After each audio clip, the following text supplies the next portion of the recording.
Have you ever realized how one small misstep can change everything in an instant? As we age, even a single fall can lead to a broken hip, weeks of recovery in the hospital, or the loss of independence altogether. It's not dramatic. It's the quiet reality many seniors face every day. But what if there were specific ways to walk that could significantly lower your risk of falling, regardless of your age or physical strength? That's exactly what this video is about. We're going to explore 6 walking habits, all backed by physical therapists and aging specialists, that are helping thousands of older adults stay balanced, mobile, and independent. These aren't gimmicks. These are practical, tested adjustments anyone can do starting today. If you're between 60 and 85, or if someone you love is in that range, you'll want to hear every one of these. By the end, you'll not only know what the tricks are, you'll understand why they work and how they help protect the parts of your body most vulnerable to falls. And maybe, just maybe, you'll stop feeling like your balance or gait is something you have to accept, getting worse over time. Ready to feel safer with every step you take? Let's begin. Step 1. Head position awareness. Most people don't realize that your head is like the steering wheel for your whole body. Wherever it points, your posture and balance tend to follow. That's why one of the biggest mistakes older adults make when walking is looking down too often or too far. It seems harmless, maybe even cautious, but it can actually increase your risk of falling. Here's why. When you tilt your head downward for long periods, especially during a walk, your spine begins to round, your shoulders collapse forward, and your center of gravity shifts. This puts more pressure on your knees and hips and reduces your visual awareness of what's ahead. You're more likely to shuffle, trip, or miss an obstacle completely. The body gets out of alignment, and that's when falls sneak in.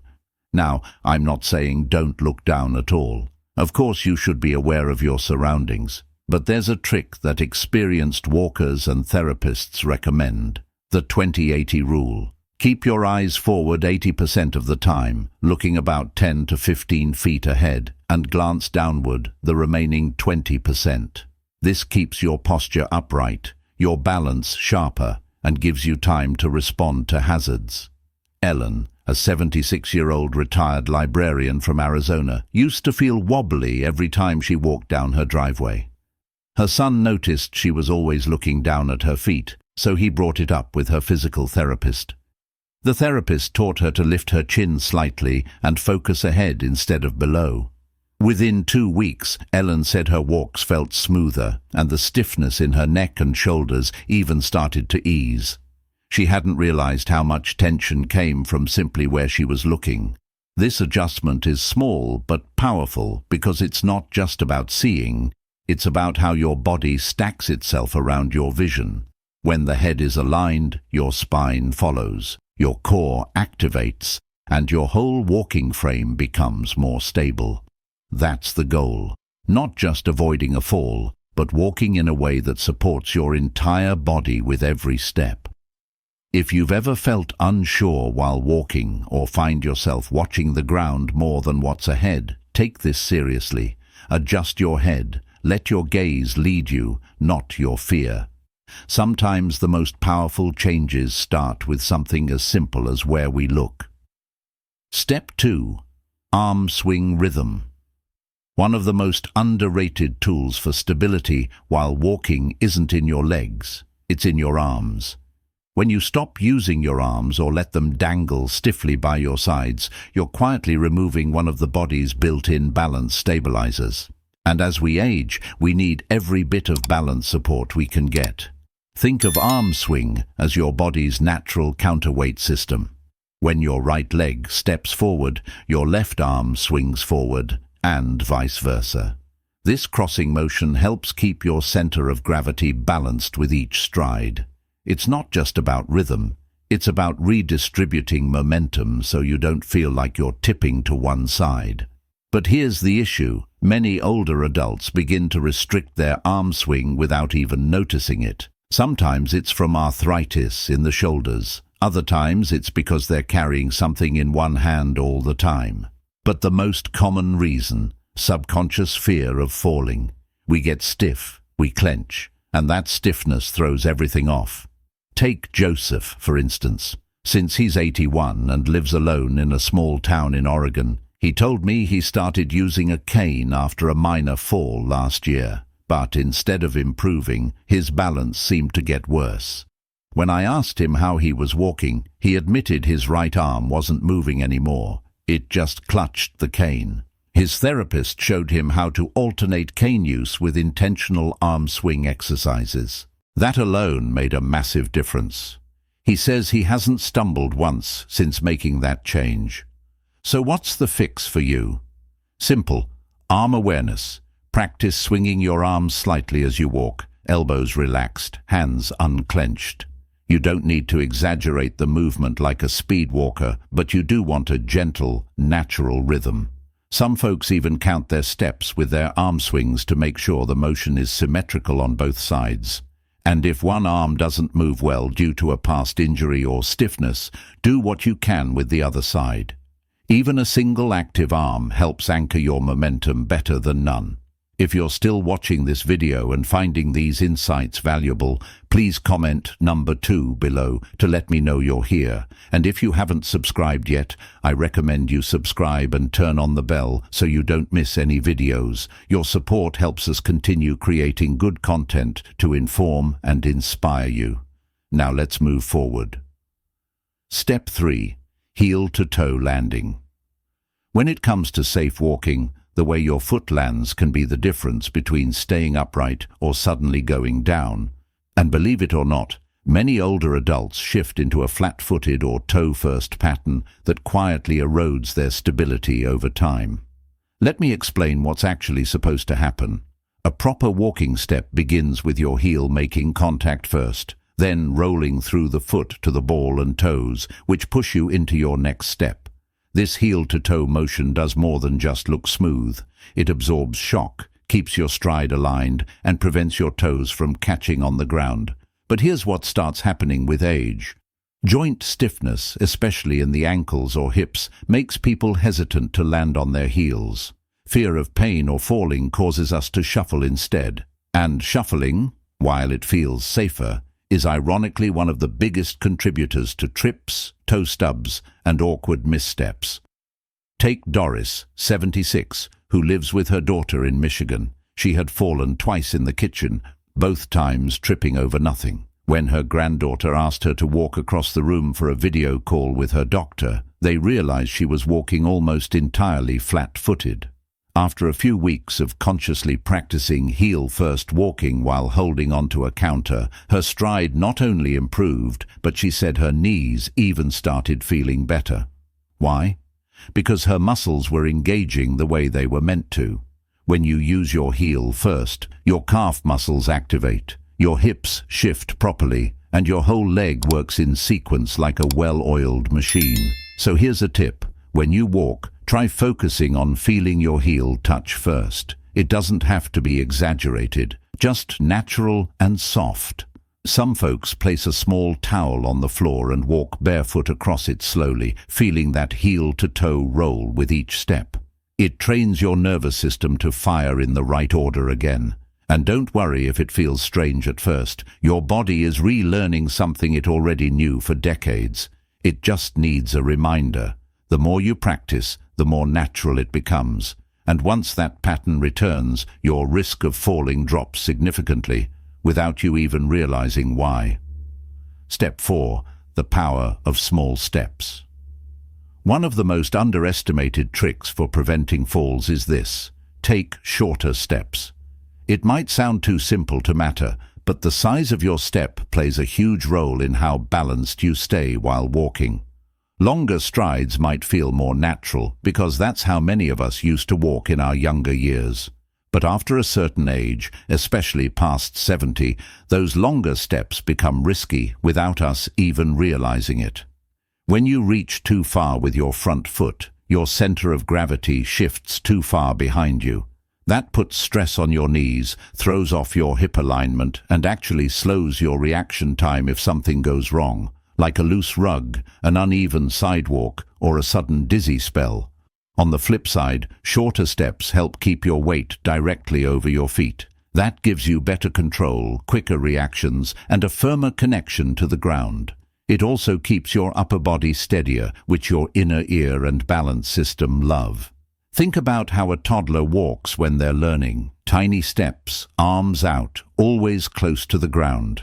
They're building stability before speed. And as we age, we need to borrow that same wisdom. Stability first, then motion. Larry, a 79-year-old widower from Florida, had developed a habit of reaching with his steps because he felt it would get him to his destination faster. But he kept stumbling, even in familiar places like his front porch. After a physical therapist showed him how to shorten his steps and slightly increase his cadence, something clicked. He hasn't fallen since, and he even says he gets less tired now because his muscles don't have to work as hard to correct imbalance.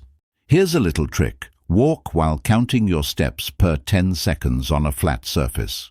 Then try again using slightly shorter steps and see if your count goes up just a little. That means you're taking quicker, smaller steps, which is exactly what you want. And if you're using a cane or walker, the same principle applies. Move the aid just slightly ahead of your foot, not way out in front. Keep your movements compact and close. Your body will thank you. If you're still watching this video and finding these insights valuable, please comment number 4 below to let me know you're here. And if you haven't subscribed yet, I recommend you subscribe and turn on the bell so you don't miss any videos. Your support helps us continue creating good content to inform and inspire you. Now, let's move forward. Step 5. Core strength is balance. Strength. Another trick most seniors overlook. Keeping your core muscles strong, even just a little, can change the way you walk completely. When people think of fall prevention, they usually think of legs, calves, knees, ankles. But the truth is, your balance starts from the center of your body. Your core includes your abdominal muscles, lower back, and even your hips. These muscles work together to keep your spine upright and your body stable as you move. If your core is weak, everything else overcompensates. Your legs tense up, your posture slouches, and your gait becomes unstable. That's when trips and wobbles start to sneak in. Now here's the good news. You don't need to do sit-ups or go to the gym to build a stronger core.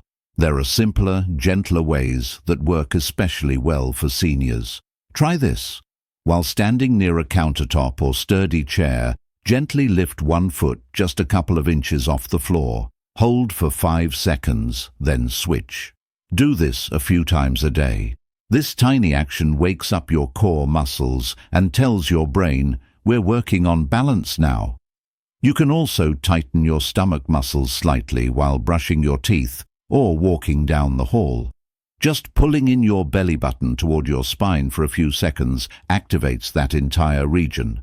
No one sees you doing it, but your body gets stronger with each effort. Mary, an 82-year-old who used to fall regularly in her garden, added these little habits into her day. She now says her body feels glued to the ground, in the best way possible. That invisible sense of steadiness, it comes from the core. So don't think of core strength as something reserved for younger folks or athletes. Think of it as your secret walking weapon. A strong center gives you balance, and balance gives you freedom. Step 6. Awareness of floor patterns and transitions. Many older adults who fall didn't trip over something big. They tripped because their brain wasn't fully registering a small change in the floor beneath them. Let me explain. As we age, our depth perception and reaction speed slow down just a little. If the color of the flooring changes, or if the lighting shifts suddenly, like going from a brightly lit room to a darker hallway, our brain takes longer to adjust. That brief moment of hesitation or misjudgment is enough to cause a stumble. Even something as innocent as walking from carpet to tile can become risky. Sensation underfoot changes, the grip changes, the sound even changes. And if your brain isn't alert, your step can falter without you realizing it. So here's the trick. When walking through your home or any building, start mentally labeling floor changes before you step onto them. For example, as you approach a rug or tile edge, quietly say to yourself, rug or step up.